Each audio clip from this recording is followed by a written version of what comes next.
Hi guys, I'm Van Orn and this is another Dragonheir Silence God video. Today's video is special because we are on the test server for Season 3 and we are finally able to have a sneak peek of what is waiting for us very soon in Season 3. So in today's video we're gonna get over everything you want to know, the champions, the gear, the dungeon, everything that's changed, what has stayed the same, and so without further ado, let's crack straight into it. So let's start from what has not changed, and that is obviously the dungeon and the bosses. The mechanics are the same, so we're going to be able to use the same strategy for all our dungeons to get our gear. For the weekly bosses, obviously there's going to be the addition of a new boss for the new storyline. I haven't seen that one yet, but it's going to be an extra boss that we're going to have to fight with similar mechanic probably. All the rest stay the same. The affinity has changed. We're going to have to readapt to that, find new champions that do the job for what we need, but nothing has changed over there, with one exception, but I'm not going to spoil that one now. We're going to see it when we're going to talk about the gear in a minute. So starting to talk about the news of the Season 3, obviously the first one that everybody's here to look at are the new champions. So let's jump straight into the gallery and have a look at the new champion introduced for Season 3. There are plenty of new champions, mostly divided by the 3 new school of damage. We're going to have a brief look at the mechanics, so how they work, and have a quick, rough impression of what they do. I obviously don't want to dive into the champions because I would like to test them first to give a fair representation of how they work and what they do. I didn't have the time so far, so we're going to have a look at the champions overall, and then we're going to talk about the mechanics. So, the first 2 champions introduced in the game are for fire, and they're going to be 2 support legendaries. Victor, that has very interesting battle skills that plays buff prohibition, and a full board ultimate that can dispel 2 buff, and then can apply a lot of debuff randomly though. I'm not a super fan of that, but he is a very interesting champion. I'm looking forward to play test him. There is another support champion, which is Sinaro. Has an interesting mechanic. Basically, it has a 50% chance of inflicting attack penalty on them when he hits enemies. So basically, it doesn't need any accuracy; it just can place it, and then he does good damage. So this champion is very interesting. He can place invisibility, and when he's invisible, on the ally expires, the hero deal fire damage on all enemies and heal all allies. So it's a very interesting support that can bring some damage and debuff. There's no more epics in the fire. Last season we had the introduction of burn. This season we have only these 2 supports. When we jumped instead of ice, last season we had the amazing ice blast, which has been the revelation of season 2. In season 3 we're going to have Aledia, which is basically the champions that we can get for sort of free. Is going to be basically the Otior or the Ardred for season 1 and 2, the champions that we can farm by farming bosses and then doing the events during season 3. She has a very, very interesting kit because she can place attack penalty when any of the champion get hit if they are on the shield. She brings the shields on her ultimate, and she brings also control immunity and a freeze, which is really, really good. And she has a pretty standard battle skills, but she's still a very interesting champion that I'm looking forward to have on my account. There are also 2 other legendary in the Ice Affinity, Theodomir and Fenja. These 2 are the first 2 pairing legendary in this game. We play all the games in the past where there are many that have basically boosted function when they play together, and this is the first case in Dragonheir. Theodomir is a tank. He's absolutely incredible. He has very interesting and complicated hit. He can place attack penalty on his battle skills. He's basically gonna be a very difficult champion to take down, and he's probably gonna bring a lot of damage. He has 700 defense cold damage to all enemies full board on his ultimate, which is the same multiplier that Garius has. So it will be interesting to see what he's able to do in terms of damage as well. We don't have many tanks that bring real damage, so it will be interesting if he does. And Fenja instead, his partner, She is an absolutely amazing healer. She has heals through the entire kit, and she obviously is gonna boost her partner even more. Now, these are the only two Frost champion, Ice, only three actually, sorry, with Lydia in the Ice Affinity. When we jump instead to Necrosis, we're gonna have the first encounter with the new School of Damage. We have Asphalta and Daphne and Ozul. These champions are from the School of Damage Shadows. There are obviously also some epics. We have Tathoth, we have Sitter, and Toldi. And there should be also a rare, at least, with Shifla. So, this new School of Damage, let's have a look at Ozul, which is also the exclusive. They basically recharge their ultimates in a different way. They're gonna gain shadow through their battle skills, and once they fully recharge the ultimate, they're gonna basically do damage with the ultimate. Um, it's a school of damage and has a different mechanic, which is different from what we've seen so far. Quite interesting to try play it, in my opinion. I've saw some screenshots, and this guy does a lot damage. I can't really say much more. The obviously the aestheticals are amazing. The skins of these champions are always top notch. Dragonheir's graphic design department is absolutely up there between with the best games in the genre. But I'm not honestly too excited about this School of Damage, and you can see this throughout all three of them. They still are pretty much what everybody else do. That you need a lot of champions playing together, and from the playtest I've seen so far, if you don't have the exclusive like Thunderbolt, it seems very difficult to get any real use out of it. And you probably, if you don't have the exclusive, you probably better use something else. Also, most of the epics feels like simple reskins of champions that we already have in the game, which is a bit lazy, in my opinion. The next school of damage and the next affinity is gonna be Radiant. In Radiant, we're gonna have Aura, the new school of damage from this affinity. We had Rally so far, and then we're gonna have Aura. Aura basically works in a sort of similar mechanics with Shadow, in kind of opposition. You recharge the aura of these champions, and when they gain a certain amount of aura, they unleash special abilities, mostly through um, passive. It seems like it's quite interesting. They can do damage for sure, but again, quite gimmicky. There are a lot of epics as well. There are three epics as well. Narzilla, Kareth, and Theohene, which we've seen she was commanding, controlling the final boss, the Mechatork, in Season 2. And obviously there is some rare. Nothing really crazy over there, to be honest. So let's jump straight to Lightning. In Lightning, we're gonna see the introduction of two new legendary. They're not part of any of the School of Damage. In Lightning, we already have Thunderbolt and Dauntless.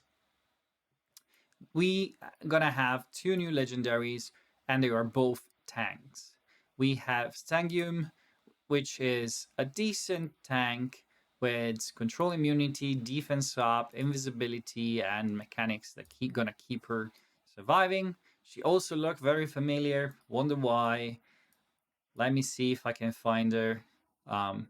I think is a different affinity. She's probably ice. There you go. Not very different. So yeah, there's also a necrosis one that is probably very similar. Irma, very similar skins, but nevertheless, let's jump back to there, and we're gonna have Fathom Down, which is actually a very interesting tank. He has very good survivability, debuff immunity, and brings an attack penalty full board on his ultimate. I'm curious to try this guy out. He's a tank, but he brings an attack in all dungeons, uh, battles, 45%, which is really crazy. Doesn't really synergize with his kit, but it is what it is. And then in poison, we're gonna have the last affinity, the last school of damage. For this affinity, we had poison, and now we're gonna have also corrosion. We have Secrediah, amazing champion, amazing looking champion as usual. We're gonna have Whisk and Rock. I believe we faced them in season 2 during the storyline. I've seen some playing tests of this School of Damage, and to be honest, it's quite broken. I don't believe it's gonna hit live game as it is right now. This guy in particular it's just beyond OP. I've never seen anything doing so much damage, and I've seen some screenshots on the Vortex where the damage is completely out of the realm of possibility for a normal game, in my opinion. So they might have to tweak something over there. There are more epics, obviously, similar skins as we saw before, so I'm not going to waste too much time. They are good enablers, and Dargo seems the more interesting because at least it's a bit different, and he has an interesting kit too. There are also more champions we're going to have a look, because in Necrosis, we're going to have Belevernal. This lady, Siren, is the champion that we're gonna be able to obtain through the pillar. She has a very interesting kit. When her light takes damage, there is a 10% chance of converting 20% of the damage taken into healing. When an enemy receives healing, there is a 10% chance of converting 20% of their healing received into damage, which is really, really interesting. She fires also this orb that bounces up to 6 times between enemies, dealing 160 attack necrotic damage each time, with a 40% chance of inflicting stun for 3 seconds. This is going to be interesting on waves, and I think that if you put her in a stun set, you're going to have a very suppressive champion between the battle skill and the stun set, because on the ultimate, she strikes enemy within range 3 times, each dealing 220 attack necrotic damage with a 50% chance of reducing their ultimate energy by 10%. This is very, very nice and useful. She's an absolute interesting champion, especially because we can get it for free on a pillar. The champion we're going to have instead from Faye is called Vex. She's a ready mouse rat. I don't know how I feel about the skin, but let's have a look at the kit. The hero's damage taken from enemy heroes will not exceed 35% of the hero max HP in each single hit, which is a bit of a mindful and quite difficult to read. But on her battle skill, strikes the current enemy 2 times, each dealing 210 lightning damage with a 50% chance of inflicting stun on them for 4 seconds. This reminds me every other single champion that came from Faye. And on her ultimate, she's again a single target, strikes the enemy 3 times. With each strike, deal 290% attack lightning damage and dispel 1 buff from them. Grants an additional debuff immunity to all allies for 10 seconds if all buff on the enemy are dispelled. This is actually quite interesting. The stun is more for waves. Doesn't really synergize on the bosses. This instead seems more interesting for bosses, to be honest, because the ability to be able to dispel buff, especially when we talk about Ancient Battlefield, for example, can be interesting, and getting the debuff immunity as well can be really interesting as well. I'm not too excited about this champion. Seems a bit mediocre to me. But this is everything for the champions for Season 3. There are some very interesting. The School of Damage don't seem that exciting, to be honest. As I said, some of the other champions then seems more interesting. And definitely, I'm looking forward to be able to get this champion for the event. She seems an absolute unit. And I'm curious to try to playtest it on the test server in the next few days. So the next thing we need to talk about is obviously gear, because there has been some change, some modification, and some news, some very interesting news, to be honest. So let's jump straight into it, and let's start from the first gear set, which is going to be the Rhapsodist Culling, that gives attack percentage and attack speed. And when you put 3 pieces, the wearer basic attack will ignore 20% of the target defense. Now, when I'm reading this one, I'm obviously thinking straight away Dauntless, because basically all their attack is going to be considered basic attack, and they need attack speed most of the time to do more damage or repeating the attack even more time. So this set over here is going to be really interesting if you run Dauntless comp. I'm looking forward to try it as well because I have a lot of Dauntless Legendary already built and scroll. Then the second gear sets we're going to have is called Unclean Bloodline, that gives attack percentage and enlightenment and increase the direct damage dealt by the wearer by 20%. Now this one is going to be very, very interesting if you have someone like Flora or Ivelios that do direct damage, or Shalter that do direct damage. That is going to be really, really interesting. Possibly interesting as well for Poison because you combine attack, enlightenment, and the direct damage boosting. I am curious to try this set too. And the next one up is going to be called Aerial Battle Roar. This set gives attack and crit rate, and when you have 3 pieces, the wearer gains an additional 4 attack for every 1 crit damage they have. Now, if you have a pure damage dealer, I've tried to build RH with this one, and it does a lot of damage. Total on RH, you're going to boost the damage quite a lot. It's interesting because you're obviously building a lot of crit damage, and by building crit damage, you're boosting the attack quite substantially. So you can balance out your damage very, very nicely, in my opinion. The next one is the Emperor Might. It's basically the same set that was in Season 2, where the attack and the skill haste basically does more damage when the attack is higher than the defense. They changed the icon, but nothing else has changed over there. We're going to have 2 sets instead that were the protections and the Cyril in last season. We're gonna have the Tundra over here that basically gives kill haste and HP, and if you wear 3 pieces, reduce the damage taken by the wearer by 25% when that damage does not crit. I'm quite confused about this one. I guess it's just dungeon gear set for most squishy champions, but I'm not sure where we're really going to use this set, to be honest. It doesn't add too much, and I wish we had something different, to be honest. The Ancestral Protection is exactly the same it was in Season 2. We had resistance and HP, and we're going to basically take 15% less damage. Team takes less damage, and the wearer takes 15% damage reduction. It's exactly the same as it was, and it will stay the same for this season. Now, for the last 2 sets, we used to have the Mona Lisa set, and I don't remember the last one because I probably never use it. But we're gonna have the Puppeteer Inspiration that gives accuracy and skill haste. Allies around the wearer gain a defense up equal to 15% of the wearer defense, and the first time their ally HP drops below 50%, they receive a 20% targets max HP healing. So this one basically is going to be a passive that if you build a tank or someone like Ardred, for example, with very high defense, you're going to place it close to the rest of your champion. They're going to gain a lot of defense. And on top of that, when they drops below 50%, they're going to get a shield on of 20% of their max HP. And then she's going to heal them back, which is really, really interesting. I like this set. I've already played around with it. I'm going to show you something later, baby. But the last one is going to be the Mona Lisa set and has accuracy and skill haste. So there is no more accuracy and resistance combination set this season. After casting ultimate skill, the wearer heals the ally with the current lowest percentage HP by 50% max HP, which I believe is from the wearer, is not from the target.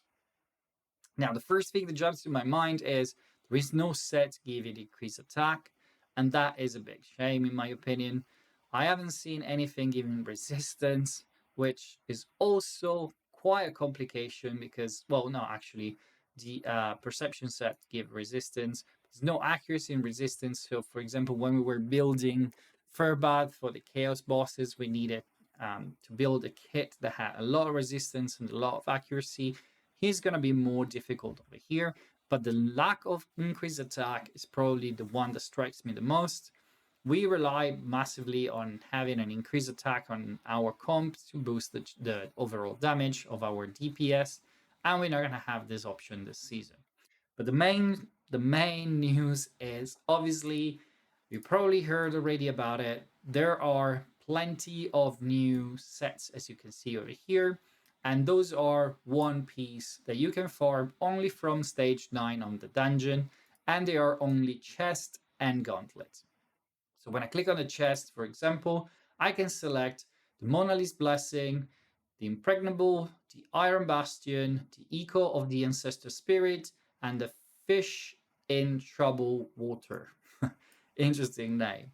They have very specific boosts, and they apply only when you wear one piece. So if you wear one piece, there is a 50% chance for the wearer to grant a 50% increased healing and shield effect. This is absolutely incredible, especially if you put it on a healer or on someone like Garius with the Staff on the Unclean, with the Gatekeeper staff. So basically, when he heals, he overheals, he's got to place a lot of shield. It's 50% of chance for M to basically boost that heal, 50% increase, and it's going to do a massive, massive shield. And I'm going to put up on the screen some of the videos I've recorded. I've play tested on Vortex, and I've seen numbers that are above the 160,000 when it comes to shields, because obviously I've combined it next to Audrit in that set we've seen before. Basically, she's going to give 50% of health defense to the next champion and increasing the healing that they do. So it's very, very, very impressive. Then we gonna have the Impregnable, which instead, when the hero gains a buff, there is a 50% chance for the buff to be undispellable, which is really interesting, very niche. I don't know where we're gonna use it because we don't have many places where we get our buff stolen or dispelled, unless the bosses are going to do something like that. And then we're going to have the Iron Bastions. The wearer is immune to stun when being inflicted with one, but every second of the stun reduces the wearer ultimate energy by 6%. Now, this one is very intriguing to me because I don't see where we're going to use it unless it's some of the Chaos bosses. It doesn't sound that appealing to run on any champion. So let's jump to the next one, which is the Echoes of the Ancestor Spirit, which gives the wearer the ability to dispel one debuff from the self when they cast their ultimate skill. This one is interesting because obviously we can run some champions with lower resistance when they get debuff. They use their ultimates, the debuffs get these spells. We can time, for example, an entire comp without anybody dealing with the decreased defense on the Vortex.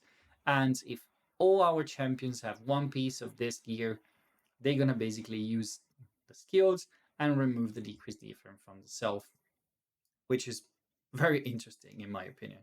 Fish in Trouble Water. Instead, the wearer has an additional 50% chance of dispelling one buff from the target when inflicting debuff. So if we bring champion that inflict debuff, for example, of the Ancient Battlefield, we can dispel the buff from them. And this is really interesting. I'm looking forward to try this one too.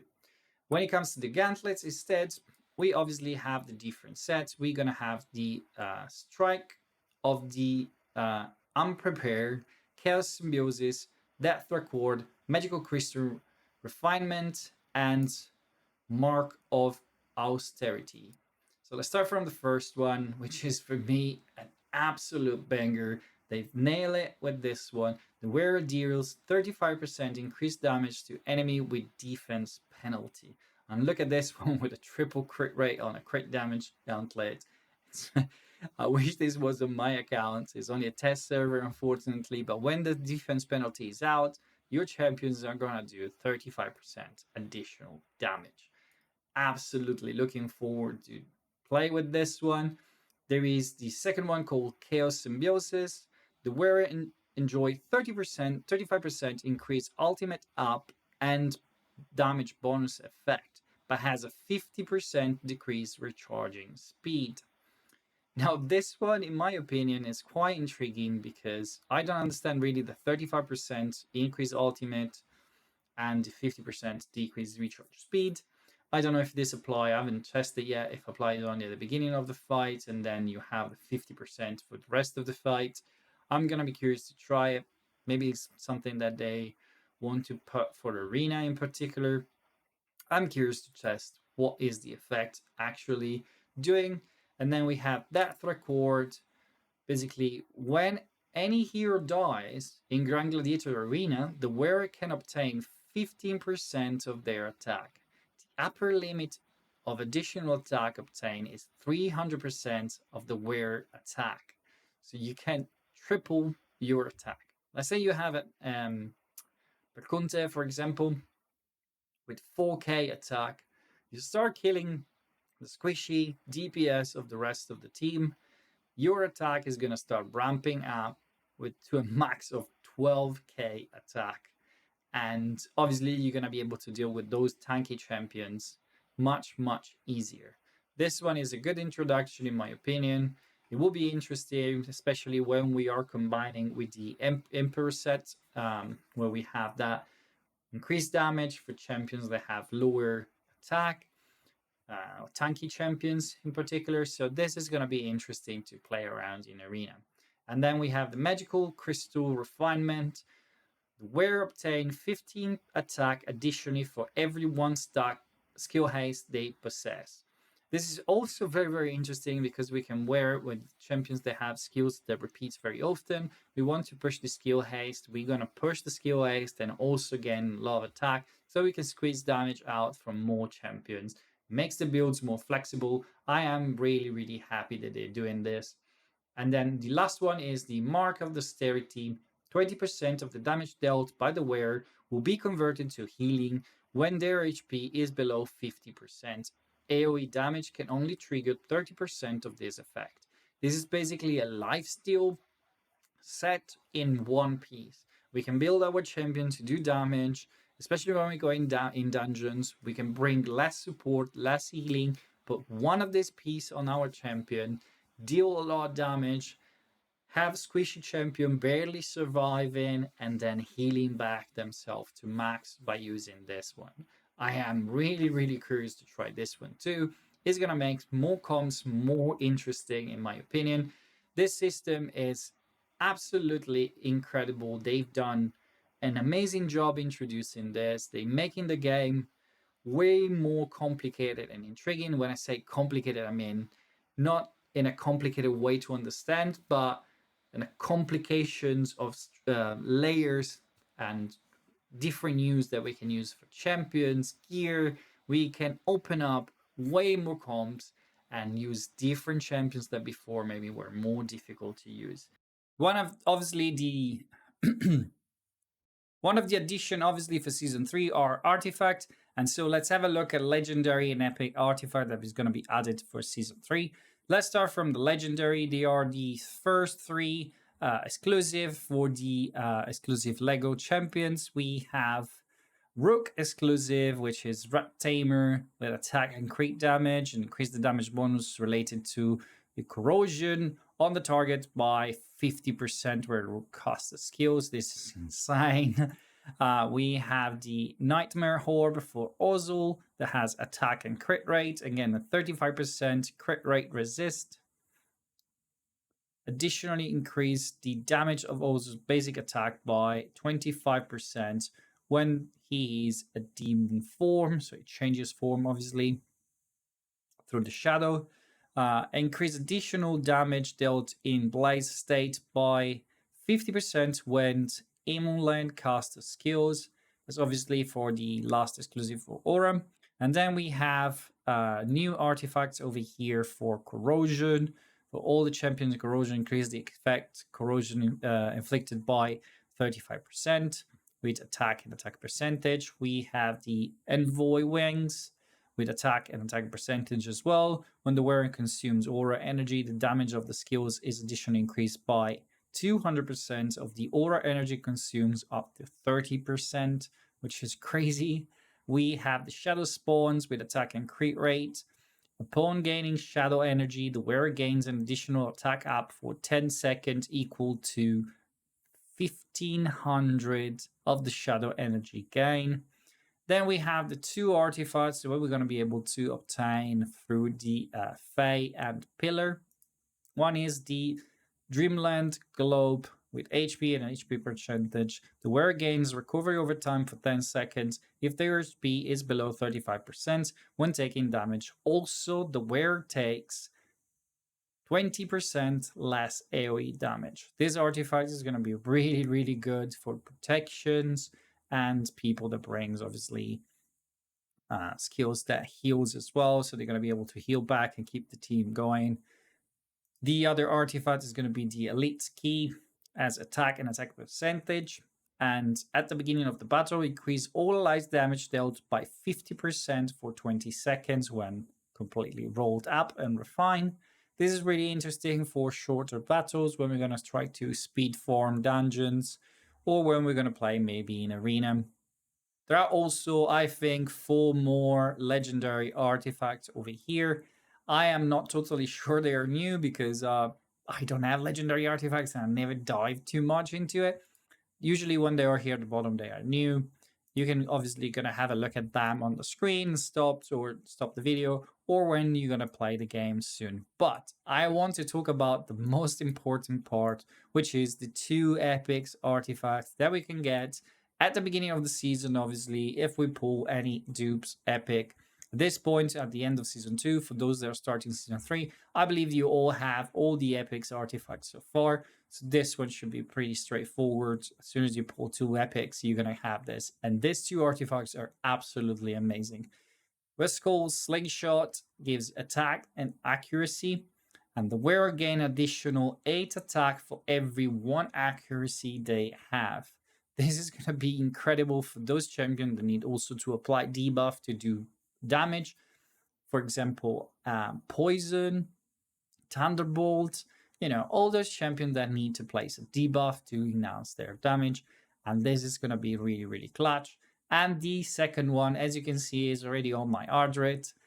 Brings HP and 45% defense, reduce the damage taken by 40% when the wearer take damage that exceed 35% of their max HP in a single hit. This is absolutely crazy. It's a legendary artifact given to us basically for free. I can't wait to have it on my account. It's going to be probably one of the first artifacts that I'm going to level. It is absolutely incredible. I'm happy that finally they are adding something usable and useful for every player, because the 2 artifacts from Season 2, honestly, were not that great. So these 2 instead are covering the grounds and getting us opportunity that we didn't have before. So this is almost everything for today. Before going, I want to show you one last thing that I found by looking around in the game. If you jump into the exchange over here, in the seasonal shop, we're gonna find our friends Utiur and the artifact from Season 1.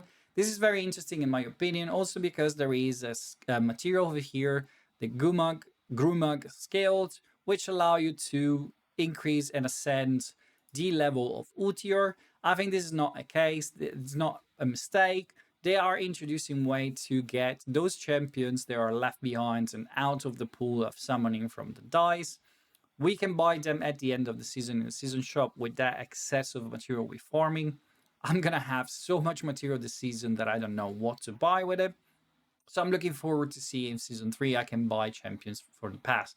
I didn't get Utiur on my account because in Season 1 I started with account completely fresh from 0. So if I can get him, even if it's not a crazy good champions, I'm gonna get it for sure. So we've seen everything, new champions, new gear, new artifact, everything you need to know so far. I'm gonna jump back and start testing those champions, new composition, new combination of gear with 3 pieces plus 1.